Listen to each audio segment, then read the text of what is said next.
I took the job to disappear. After 5 years as a paramedic in Tokyo, I was frayed wire and static. The city never slept, and neither did I. Every night bled into the next. Sirens, screams, compressions that never brought anyone back. I started losing time, confusing faces, forgetting the difference between the living and the dead. So when I saw the listing for an overnight hospital orderly in Hirasawa, a quiet mountain town a few hours north, I applied immediately. The description was vague but promising. Minimal patient interaction, quiet nights, guaranteed isolation. Just what I needed. I arrived the day before my first shift. The town was smaller than I expected. Narrow roads, wooden signs, old paper lanterns swinging in the wind. The hospital sat on a hill, overlooking the village like it was watching. Hirasawa Municipal Hospital. Built in the 1960s, pale blue facade cracked with moss veins, 2 stories tall with a basement level they didn't advertise, the kind of building that always looked like it was remembering something. I met the head nurse in the staff lounge just before my shift began. Nurse Sato was in her late 50s, short and pale with sharp cheekbones and a sharper stare. Her uniform was pristine, white shoes silent on the floor. She didn't smile. "You're the new night orderly?" she asked. I nodded, handing over my paperwork. She glanced at it once, then reached into a drawer and pulled out a folded sheet of paper.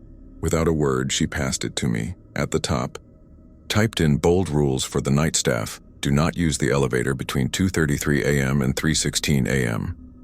If it arrives on your floor during that time, do not look inside. If you hear knocking on the west wing window, count the knocks. 2 knocks, close the window immediately. 3 knocks, do not approach, do not enter room 308. There is no room 308.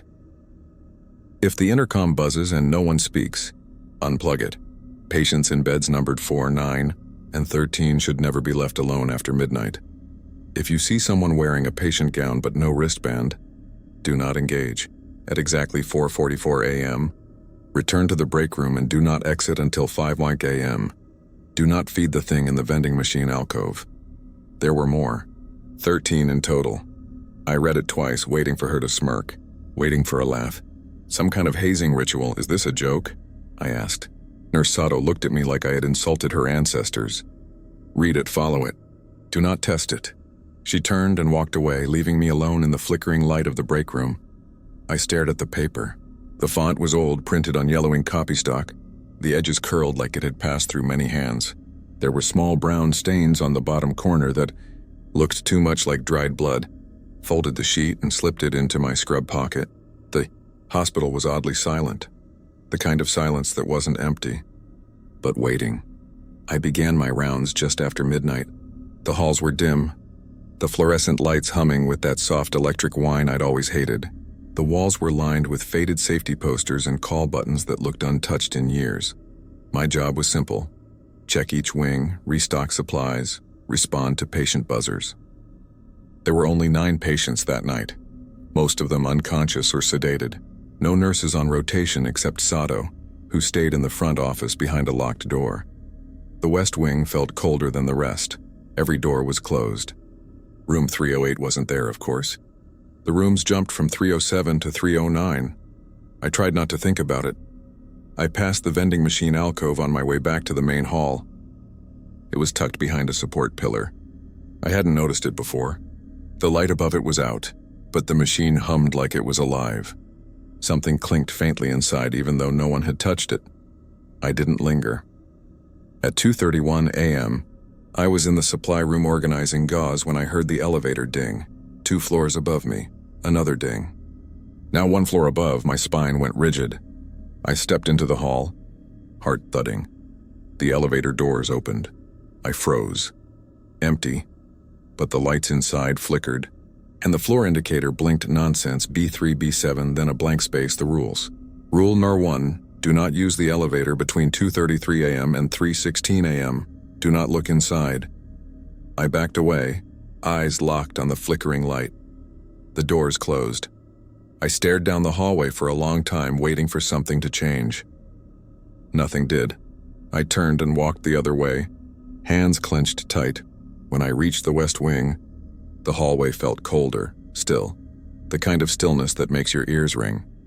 Then, Behind the last door at the end, a sound knock knock, two knocks. Soft like knuckles on thick glass. I didn't breathe. I approached slowly, each step deliberate. The window was slightly ajar.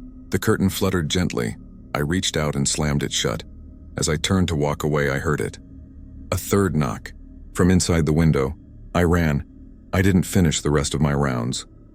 Back in the break room, I locked the door and sat with the lights on until sunrise. The rules were not a joke, and I had already broken one. I spent most of the next day obsessing over the rule sheet. I unfolded it on the break room table and traced each sentence with my finger, over and over. Every line felt like a dare. Rule 3. Do not enter room 308. There is no room 308. What did that even mean?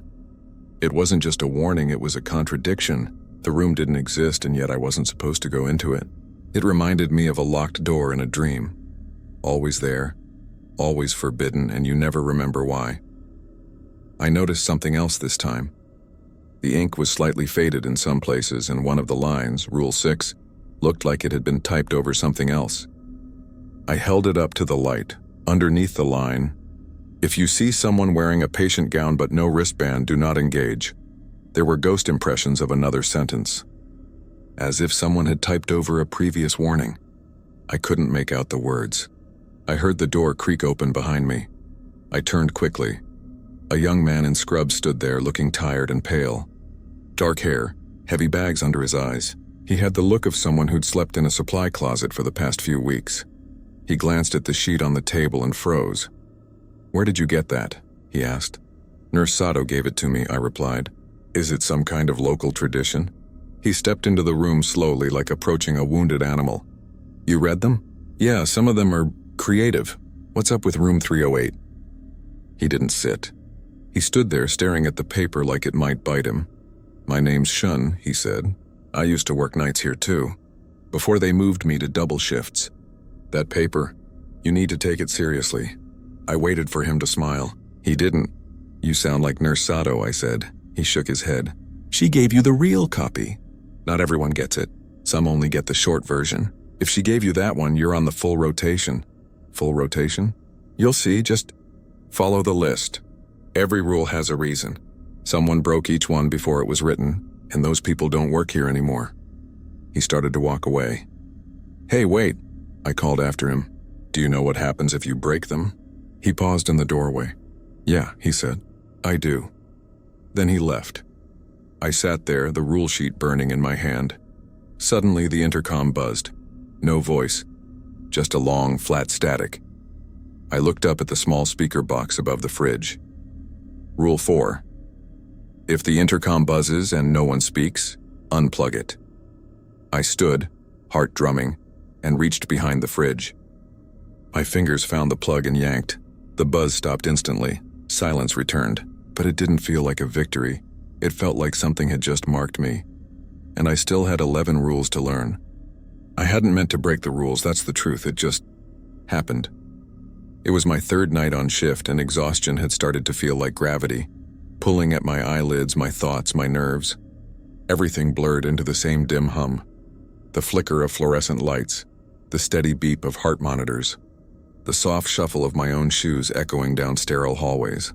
By 2:20 a.m., I was in the supply room restocking saline bags. My mind kept wandering to that sheet of paper. Every line, every warning. I told myself the hospital was playing tricks on me. Some old superstitious staff prank to scare the newcomers. But deep down, something about the place had started gnawing at me. The air itself felt occupied. At 2:30, I took a walk down the main corridor to shake off the drowsiness. The elevator sat at the end of the hall, its doors closed, floor display dark. The hum of its machinery was constant, a faint electric heartbeat in the silence. I leaned against the wall, checked my watch, exhaled. My reflection in the elevator's metal door looked pale under the fluorescent light. 33. Ding. The sound made my blood run cold. I looked up. The light above the door flickered to life, glowing a faint orange instead of the usual green. The display showed nothing. No floor number, just a single pulsing dash. My mind screamed the words from the paper. Do not use the elevator between 2:33 and 3:16. If it arrives on your floor during that time, do not look inside, but curiosity is a disease. The doors slid open. Inside was nothing. Just the small box-like chamber I'd seen a dozen times already. Empty, well-lit, ordinary. Only the air inside shimmered, like heat waves rising off asphalt. Something about the smell made my throat tighten. Not rot, not bleach. Something in between. Old water, stale metallic air. I should have walked away. Instead, I stepped forward. Just one step. The moment my shoe crossed the threshold, the lights blinked out. Not just in the elevator, but in the hall behind me. Total darkness swallowed everything. The hum of the fluorescent bulbs died. The silence that followed felt thick, like the air itself had turned solid. I couldn't see. I couldn't breathe, and then the elevator moved. No sound, no vibration, just the sensation of falling without motion. Like the world around me was shifting, but my body wasn't part of it anymore. When the doors finally opened, I wasn't on any floor I recognized. The walls were the same sterile white, but the lighting was wrong. Low, flickering, tinted a sickly yellow. The air felt humid, heavy. My footsteps echoed longer than they should have, like the hallway stretched far beyond what I could see. There were doors on either side. Dozens of them. None had handles. Only numbers carved directly into the metal. Too shallow, almost like scratches. I walked forward, trying not to breathe too loud. Each step made the lights above me flicker. Behind one door, I heard it. A whisper. Faint, wet, dragging. Like words spoken underwater. I froze. The whisper became a groan. Long, low, and close enough to vibrate through the floor beneath my feet. Come back. I turned and bolted for the elevator. My shoes slipped on the floor and it was wet, I realized, slick like condensation. I didn't stop to look. I hit the call button again and again, whispering please under my breath. The doors finally opened. I stepped inside, slamming the 1F button over and over. The floor display blinked, then glitched, cycling through symbols I didn't recognize before finally lighting up. 3. The elevator rose. When it stopped, the lights returned to normal. Cold, white, sterile. The hallway outside was the same one I'd started from. Everything looked untouched. I stumbled out, shaking. My watch read 2:49 a.m., 16 minutes. When I turned back, the elevator doors had already closed. I leaned against the wall, heart hammering, sweat dripping down my neck. Then, from behind me, a voice, calm, flat. Too familiar. You took the elevator. It was Shun, standing in the corner, half in shadow. His face was pale, eyes wide, but not surprised. He cut me off with a raised hand. Don't explain. Just listen. Go wash your hands. Right now. What? Why? Because when you touch that place, he said quietly, it touches you back. I stared at him. What the hell are you talking about? But when I looked down at my hands, I saw it. Faint dark stains across my fingertips. Not blood, not dirt, something else. Like soot that shimmered faintly under the light. I scrubbed for 10 minutes straight. The stains didn't go away. That night I didn't sleep. And when I unfolded the rule sheet the next morning, there was something new scribbled at the bottom in black ink I hadn't noticed before. Rule number 14. If you enter the elevator during forbidden hours and return, never speak of what you saw. If you do, it will come looking for its reflection. I hadn't written it. Neither had Sato, but the paper smelled faintly of that same metallic air. I didn't talk about the elevator again. Not with Nurse Sato, not with Shun, but I couldn't stop thinking about it. The hallway I saw. The doors with no handles. The wet floor. That whisper. Come back. It followed me into sleep. I'd jolt awake with the feeling of metal under my feet and pressure in my ears like I'd been dropped from a great height. The rule sheet stayed in my pocket at all times, folded and worn at the corners. I reread it obsessively, looking for something I missed. Some clause that would explain what was happening. Shun approached me again on the 4th night. He didn't say hello, just handed me a cup of canned coffee and nodded toward the basement stairs. We sat on the cold concrete floor near the boiler room, surrounded by humming pipes and the smell of rust. No cameras, no intercoms, just the faint hiss of steam and the sound of our breath. You're lucky it let you go, he said. I stared at him. What was that floor? Shun didn't answer right away. He sipped his coffee like he was trying to stall time. They call it the Hollow Wing, he finally said. At least that's what the old staff used to say. The ones who survived what? He looked at me then. Really looked. This hospital used to be something else, he said. During the war, they built a military infirmary beneath it. Hidden, no records. Off the grid. The kind of place where they experimented? Experimented? On prisoners, civilians, wounded soldiers. No anesthesia, no mercy. Most of them died. Some didn't. Some stayed. I felt a chill settle deep in my chest. But it's not in the records, he said. No blueprints, no official history. They built the municipal hospital on top of it after the fire. Covered everything. Buried it. And the rules? Yeah, he nodded. Those started after the second suicide. I blinked. Second? Sean's face tightened. There was a nurse, Yukari, sweet, young.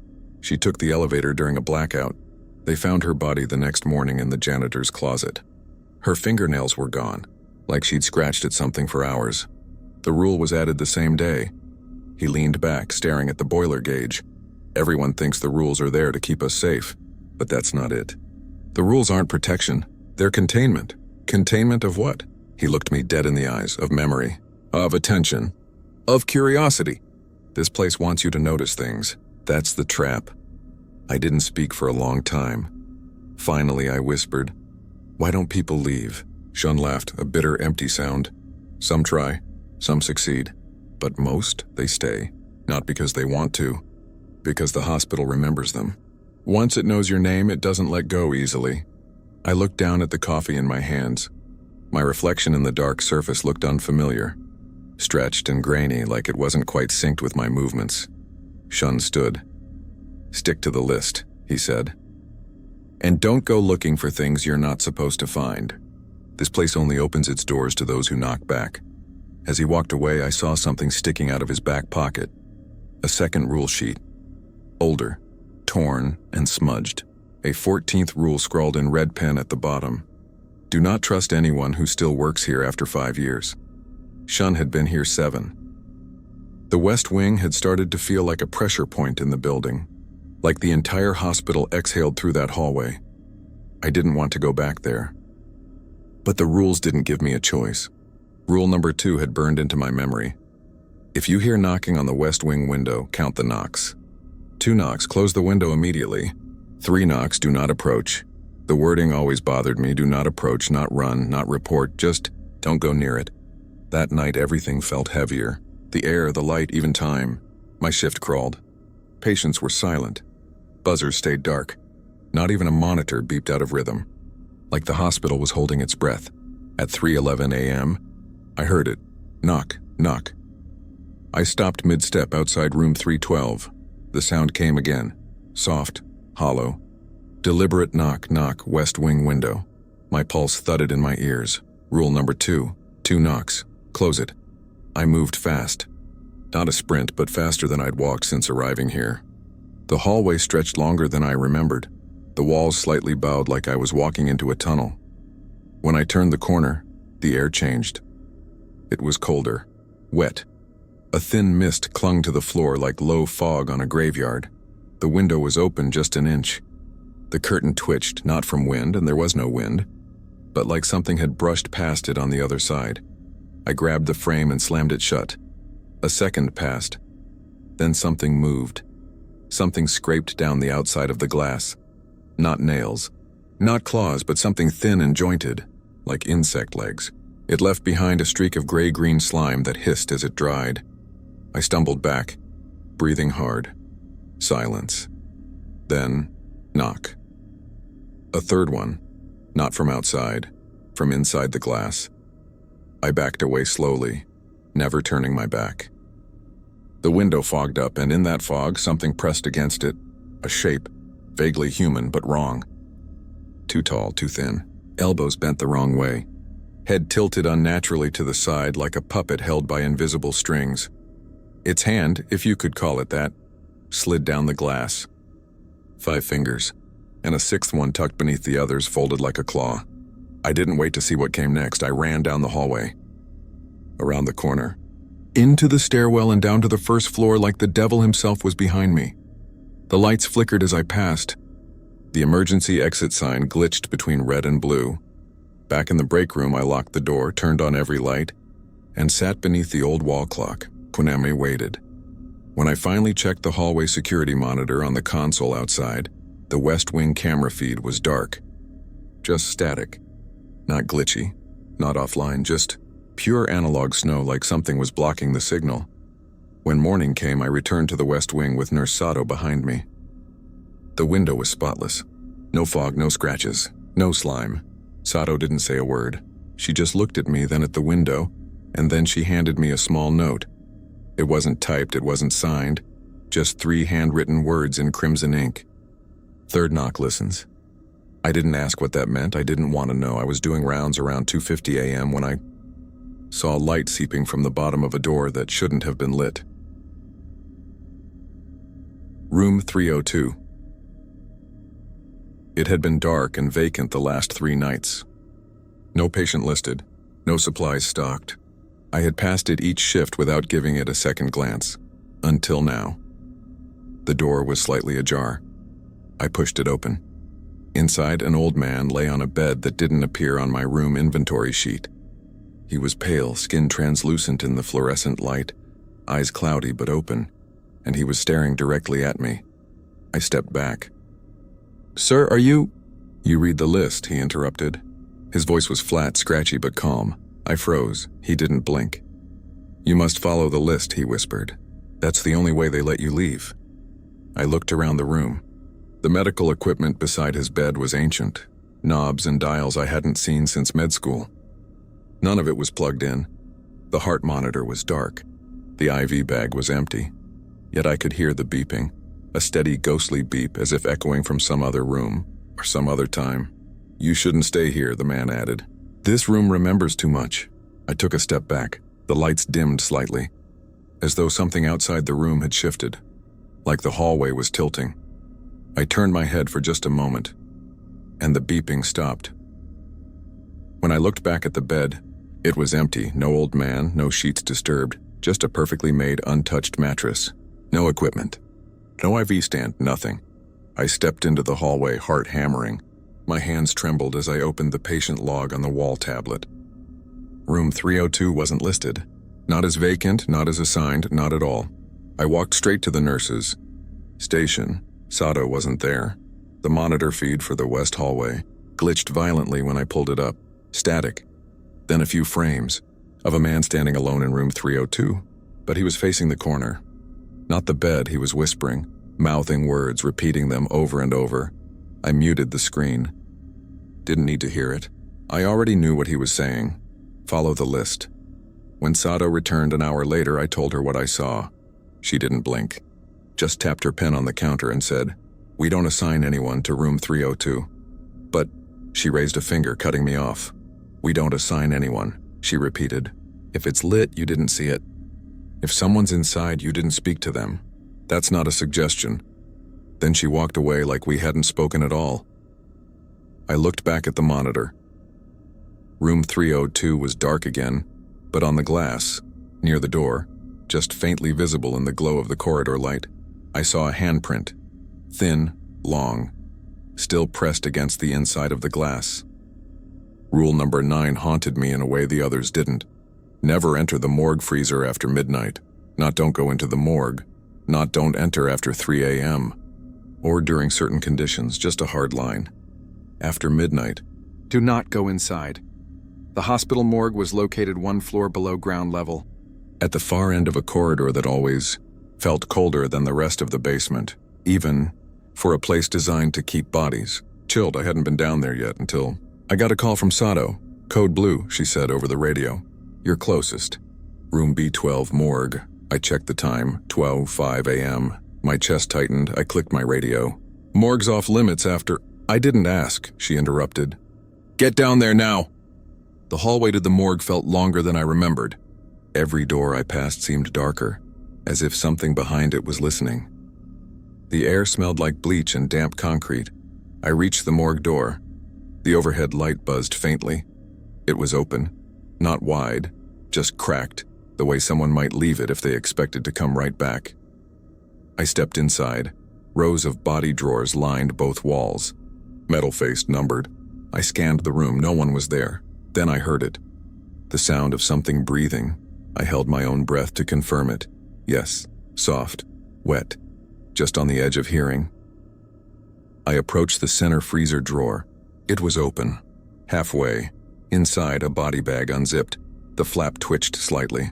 Not from wind, there was no air moving in here. From something else. I reached for the drawer to slide it closed. The light snapped off. Total darkness. I froze. The breathing grew louder. Faster. Then, footsteps. Circling me. Not fast, not urgent, just pacing, like something blind feeling its way around the room. I backed toward the wall, trying to make myself disappear. Then I heard the zipper. Slowly, the body bag unzipped itself the rest of the way. Something slid out, not fast, deliberate, heavy. The room smelled like rust. I groped behind me, hand trembling until I found the wall panel. Slammed the emergency override, nothing. Whispered a prayer I hadn't said in years. Then the lights blinked back on. The drawer was empty. The body bag was gone, but the freezer door on the far wall was wide open, and there were wet footprints. Leading from it, barefoot, long-toed, splayed wrong, all the way to where I stood. They stopped inches from my shoes. That was when I noticed the shadow beneath the operating table. It didn't match the angle of the overhead lights. It was wrong, bent, twisted, like it belonged to something on all fours. Then it moved. Fast.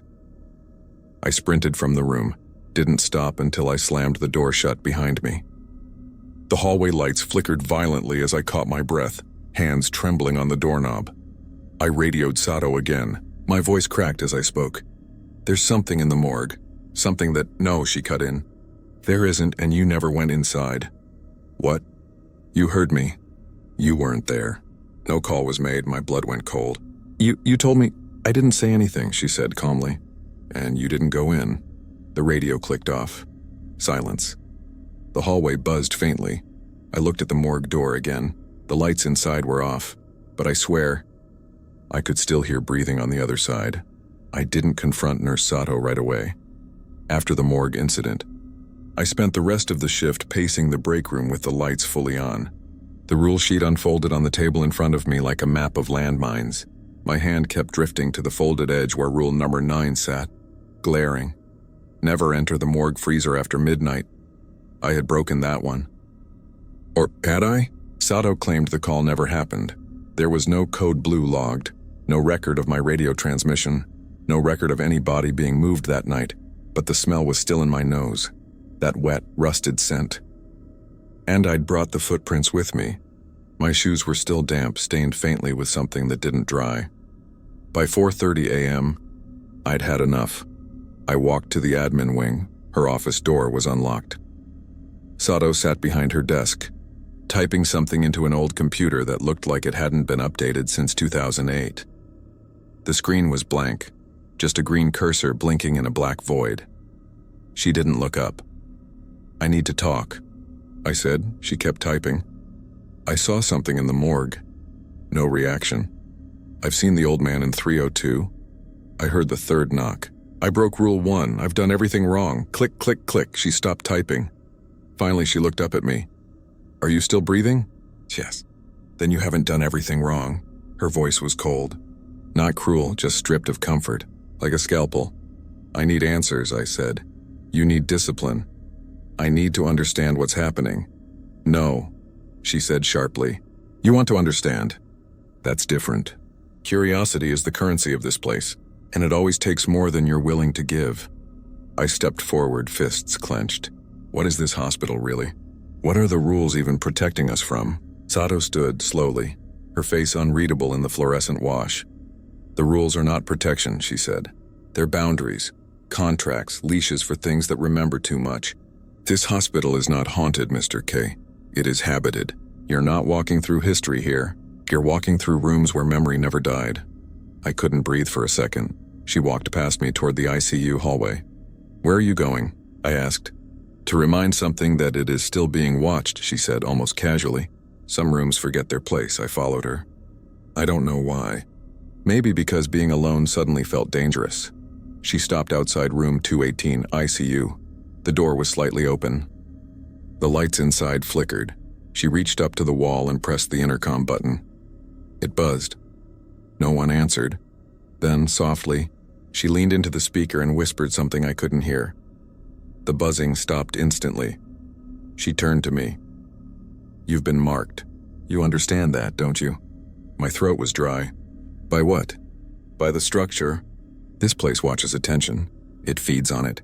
The more you notice, the more it follows you. What happens when it's noticed too much?" Her eyes darkened. "It starts remembering you back." I didn't follow her any further.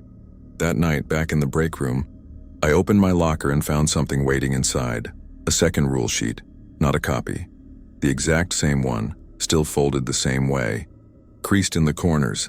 But every rule was rearranged, same content, different order, and at the top, in bold red ink, "Updated for awareness stage 2. I hadn't written that, and Nurse Sato hadn't handed it to me. But someone had. Or something. And it wanted me to keep going. There is no 4th floor on the hospital blueprint. The building has 3 stories. Ground level, 2nd floor, and the sub-level for storage and morgue access. But that night, around 4:02 a.m., I saw it. I was finishing a routine pass through the 2nd floor when I passed the elevator. It was still, doors closed, panel unlit. But something made me stop. I don't know why. Maybe it was the way the hallway felt slightly. Longer, tilted, then the floor display above the elevator blinked. Just that, bright, steady, no sound. I stared at it. Then, slowly, the number disappeared. I turned to leave. Ding, the elevator doors opened. Empty. The light inside flickered twice, then steadied. The panel glowed a faint green, and showed only one button. It shouldn't exist. I backed away. The door stayed open. The light didn't flicker again. My ears started to ring. The same feeling you get in a plane right before descent. My stomach churned. My fingers tingled. I stepped inside. The elevator closed behind me. I didn't press anything. It moved. There was no lurch, no hum, just a floating sense of motion, like being drawn upward by invisible string. Ding! The doors opened. A hallway stretched in front of me, long, gray, featureless. The fluorescent lights above buzzed, but only every third one was lit. The rest flickered or were broken completely. There were no signs, no room numbers, just bare white walls scuffed in places like things had been dragged along them. It smelled like antiseptic and something. Sweet, I stepped out. The floor tiles were wrong, not linoleum, but something softer. Rubber-like, soundless underfoot. As I walked, I saw doors on either side, all closed, all unmarked. At the end of the hallway, one door stood slightly open. I should have turned back. I should have screamed. I should have hit every button in that elevator until it took me anywhere else, but I didn't. I walked to the door. Inside was a room identical to every standard patient room, bed, monitor, IV pole. But the bed was facing the wrong way. It sat directly in front of a mirror, not a window. A massive mirror built into the wall, like in an observation lab, and in the bed was a figure.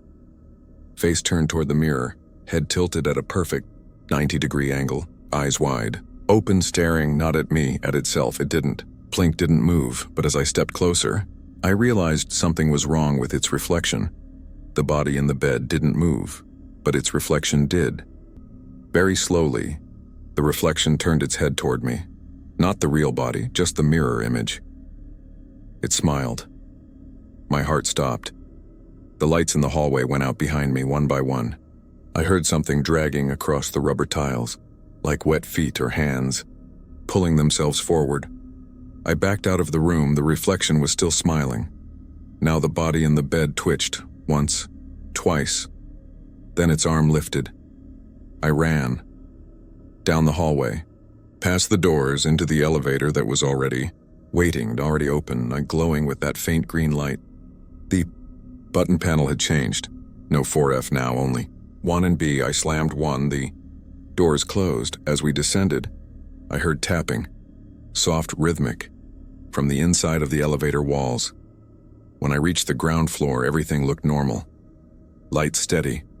Air clean. The hum of night shift silence. But as I stepped out, the elevator beeped one more time. I turned. The panel showed. Floor 4, exit in progress. Then it went dark. I returned to the break room. My hands wouldn't stop shaking. I checked the building schematics and the maintenance log again. No 4th floor. No wiring, no plumbing. No record of anything above the 3rd story. Later that morning, I asked Sato. She didn't look at me when she said it. There is no 4th floor. Her tone was final. But as I turned to leave, she added, "If the mirror smiles at you, never smile back." She arrived just after 1 a.m., a car crash victim, mid-30s, multiple fractures, moderate blood loss. The paramedics wheeled her in quietly. No sirens, no commotion. The ER staff barely spoke. It felt like they were moving through molasses, like they didn't want to wake something. She had no ID, no phone. Just a small paper wristband labeled, "Unknown, 5D. I took her to recovery myself. Room 213. She was breathing, steadily, stable, pale.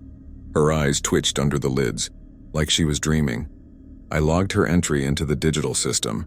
Time vitals condition notes. I even left a sticky note on the vitals machine for the day staff. Monitor fluid levels. 15 minutes later, when I returned with her pain meds, the bed was empty, sheets crumpled, the IV was dripping on the floor, the sticky note was gone, no alarms had gone off. No nurses had called me. No patients nearby had buzzed. I checked the hallway. Silence. The cameras. Nothing. The feed for room 213 glitched, a single freeze frame showing her body in bed. And then, in the next frame, nothing. No one came, no one left. She was just gone. I double-checked the database. Her file was gone. Not archived, not transferred, erased. I went to Sato. "She's gone," I said. "Room 213, the crash victim." "Do you remember?" "There was no crash victim," she said, not even turning around. "You saw her." I stepped forward. "You signed the chart when there was no chart," she said firmly. "You're tired. Maybe you saw a patient that doesn't exist anymore." Her words hit like ice. "Doesn't exist anymore?" I repeated. "Some patients," she said, "don't make it to discharge. They're not transferred. They're not declared dead. They just dissolve back into the hospital, like smoke into air. That's insane." She looked at me, expression blank. "You've been here long enough to know it's not." That night, I returned to room 213 3 times. Every time, the air felt wrong. The walls slightly warped, the corner shadows too long. And once, just once, and when I passed the room around 3:45 a.m., I heard something. A soft knock, but not on the door. From inside the wall, like someone trapped behind plaster. Tapping, begging, too faint to be real, too desperate to ignore. I stood frozen. My breath caught in my throat, then the knock stopped. I leaned in and I heard it. A whisper. 4 words. "Please, don't forget me." I turned and walked away. I haven't opened that door since. I had skimmed over Rule 13 during my first few nights. It seemed like filler, vague compared to the others. No time constraints, no room numbers, no specifics, just, if you hear humming from the nursery after 3:30 a.m., do not acknowledge it. Do not look at it. Do not try to stop it. It read like a warning for something that didn't happen anymore. The nursery wing had been shut down years ago. A flood damaged it beyond use. Now it was just sealed off storage and rumors until I heard it, kemanam, a soft lullaby. The melody was broken, stuttering like it came from a warped cassette tape. I froze at the stairwell just above the old pediatric wing. The hallway was pitch black, but the sound was unmistakable. Humming, off-key, sorrowful. I should have turned back. Instead, I moved toward it. Each step seemed to dampen the air like I was walking underwater. The hallway carpet squelched under my feet, though the floor had been dry moments ago. The closer I got, the louder the humming became. It didn't echo. It had no source. It simply was. By the time I reached the double doors to the old nursery, the lights were flickering in perfect rhythm with the tune. I reached for the handle. Then I remembered the rule. Do not acknowledge it. Do not look. Do not try to stop it. I let go. I turned to leave, but the door opened anyway, not with a creak. With silence. Like something had been waiting on the other side. I didn't turn around, but I felt it. Cold air rushed past my legs, a presence moving slowly, dragging with it the scent of rot and powder. Then I heard the crying, soft, infantile, but twisted, like something imitating a baby's wail from memory, without ever having heard the real thing. I ran, full sprint, down the hallway, around the corner, up the stairs, two at a time. Behind me, the lullaby shifted. Now a voice was humming along, female, croaking and low, but gentle in the worst way, like a mother who had nothing left to lose. I slammed the ICU doors behind me. Silence. No humming. But when I turned, there was a wet handprint on my chest, small, like a child's. It soaked through my scrub top, left a mark I couldn't scrub away. At 4:02 a.m., I checked the rule sheet again. The line for Rule 13 had changed. It now read, "If you hear humming from the nursery after 3:30 a.m., do not follow it. If it reaches you, do not speak her name." There was no name listed, but in the corner of the rule sheet in smeared red ink, someone had written, "Yuriko, I don't know who that is, and I will never say it aloud." The notice was waiting for me when I arrived, taped to my locker. Red Moon Protocol in effect tonight. No greeting, no explanation. Just a date, a symbol I'd never seen before, and a single line in all caps, "Invert all rules." My stomach dropped. I pulled out the rule sheet. I'd memorized every line by now, burned them into my brain like scripture. But tonight, each instruction was reversed. The elevator must be used between 2:33 and 3:16. The West Wing window must be opened after 2 knocks. Room 308 must be entered. The humming in the nursery must be acknowledged. Every instinct screamed no. But something had changed in the building. The lights felt too bright, like they were trying to drown out something deeper. The air smelled metallic. The walls seemed to hum slightly, as if waiting for me to obey. Sato wasn't on shift. Neither was Shun. The hospital was staffed, but I didn't recognize anyone. Blank faces, hollow eyes. They moved like puppets, heads down, never speaking. At 2:30 a.m., I stood in front of the elevator. The panel was already glowing. 33. Ding, I stepped inside, pressed B3. A floor that hadn't been there yesterday. The elevator dropped fast. My ears popped.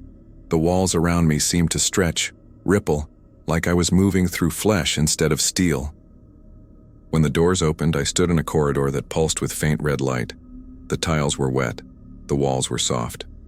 Breathing. I walked, slowly, deliberately. My footsteps made squelching sounds. At the end of the hall was a door labeled 308. Black metal. Handle twisted upward. I opened it. Inside was a surgical theater. Ancient, rotted.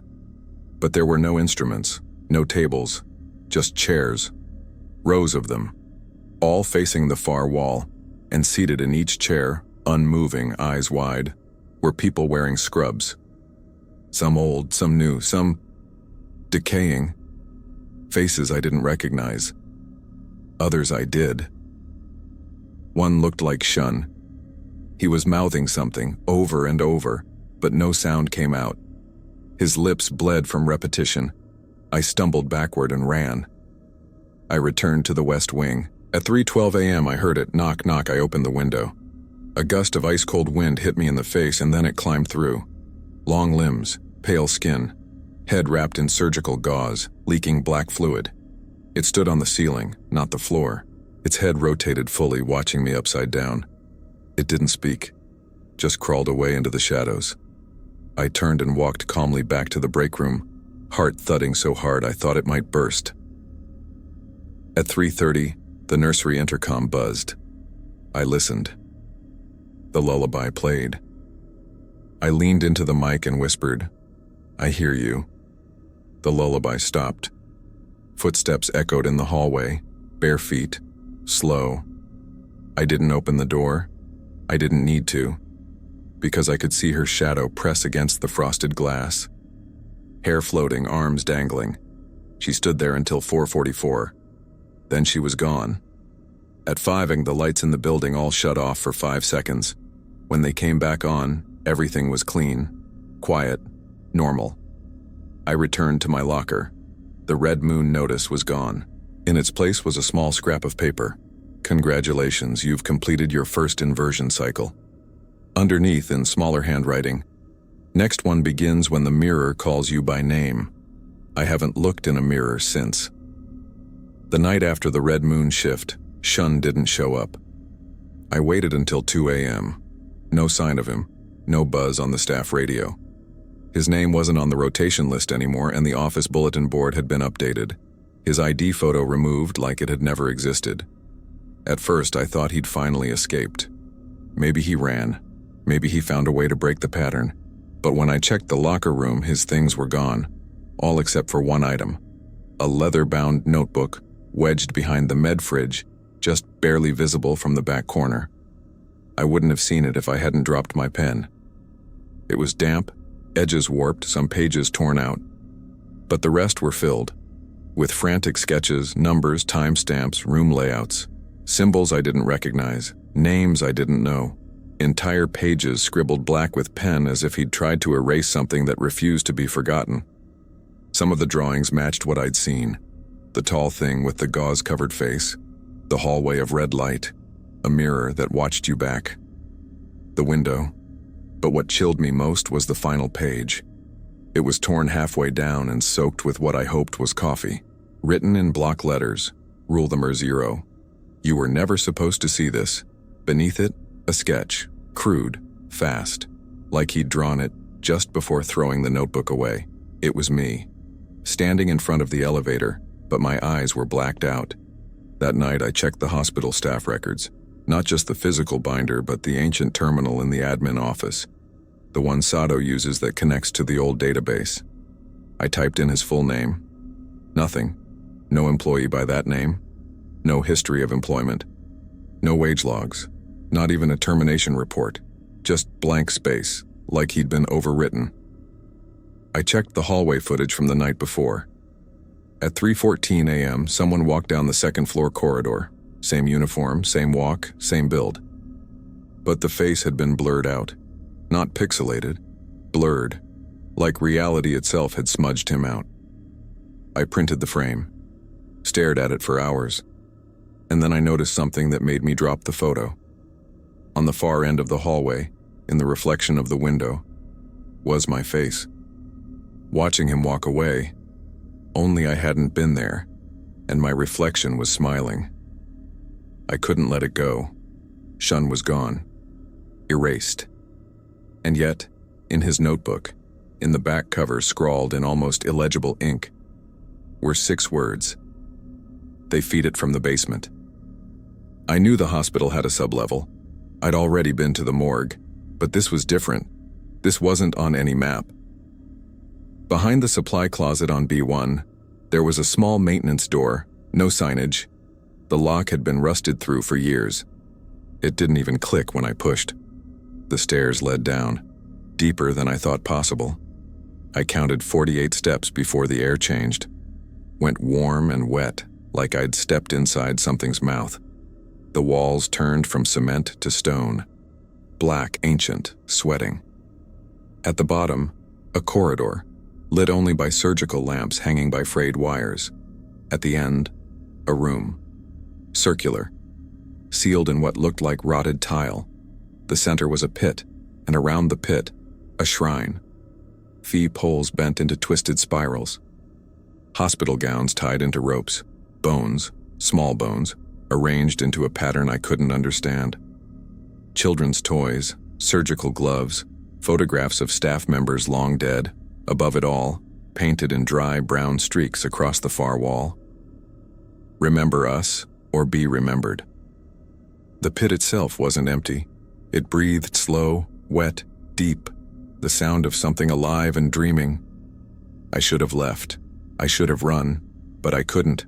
My legs wouldn't move. That's when I saw it, a clipboard nailed to the wall with a fresh list. Not patient records, staff offerings. Each row had a name, a date, and a column marked compliance. Most said yes. One said pending. Next to it, my name. Underneath, rule number 0, If you discover the source, you must feed it, or take the place of someone who won't. I staggered back. My foot hit a bell tied to a string. It rang once. Something shifted inside the pit. The air went still. Then I heard them. Footsteps above.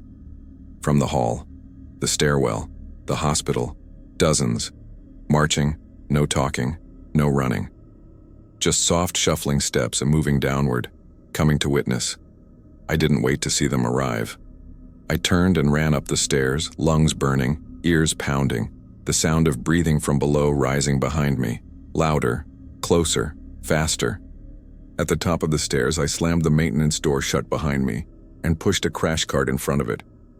The hospital was silent again, the hallway empty.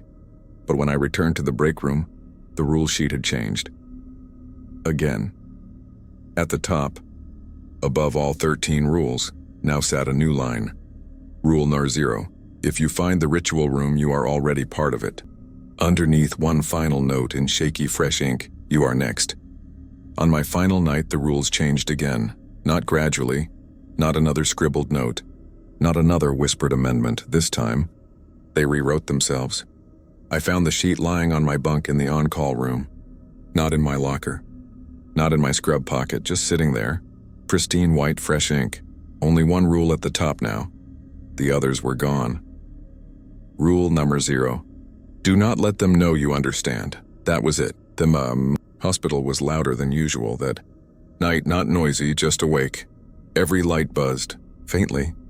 The floor tiles creaked behind me even when I stood. Still. Patient monitors blinked in perfect sync. Every shift of air felt intentional. I made my rounds like a machine. Didn't speak. Didn't linger. I pretended to forget everything I had seen. Like I hadn't wandered into the hollow wing. Hadn't opened the west wing window. Hadn't looked into the mirror on floor 4 at 2:33 a.m. The elevator dinged. I didn't look at it. At 3:12 a.m., the window knocked twice. I didn't move.